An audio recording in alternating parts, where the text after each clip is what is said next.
So, the United Nations has accused the U.S. of committing war crimes during our ongoing military campaign in the Caribbean. They are calling for the strikes to stop immediately and for those responsible to be investigated and prosecuted. According to the UN Human Rights Chief, quote, these attacks and their mounting human cost are unacceptable. The U.S. must halt such attacks and take all measures necessary to prevent the extrajudicial killing of people aboard these boats.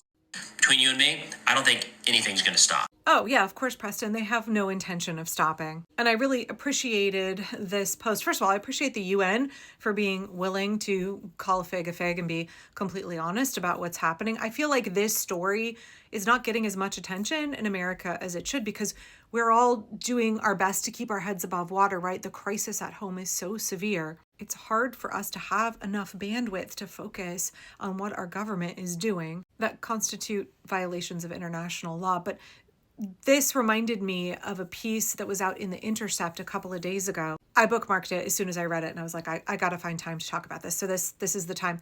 The piece is entitled, Trump Administration Admits It Doesn't Know Who Exactly It's Killing in Boat Strikes. Yeah, you heard that right. I know that Fox News and the regime are putting out the most transparently untrue propaganda that they are killing drug traffickers who are somehow like a threat to American citizens. There's no intelligence and there's no information that would indicate that. And plus, y'all, let's look at who the Trump regime is. Let's look at what they're trying to do inside our borders. And then I want to share a little bit of this piece with you.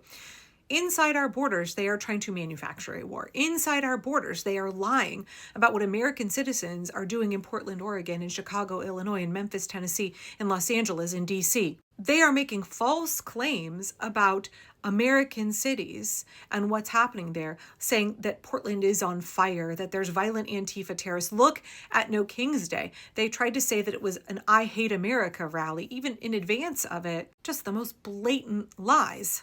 They're lying on their own people's names, so why would you expect them to be telling the truth about who's in these boats? We would be foolish to believe that anything Donald Trump and Pete Kegsbreath say about what is happening with these boats. Okay, so let's get back to this piece by Nick Terse from October 31st in The Intercept. Officials acknowledged they don't know the identities of the people they're killing and cannot meet the evidentiary burden to prosecute survivors. The Trump regime has made a series of startling admissions about the people it's killing in its undeclared war against suspected drug smugglers in the Caribbean Sea and the Pacific Ocean. They're not suspected, that's just what the regime is telling us.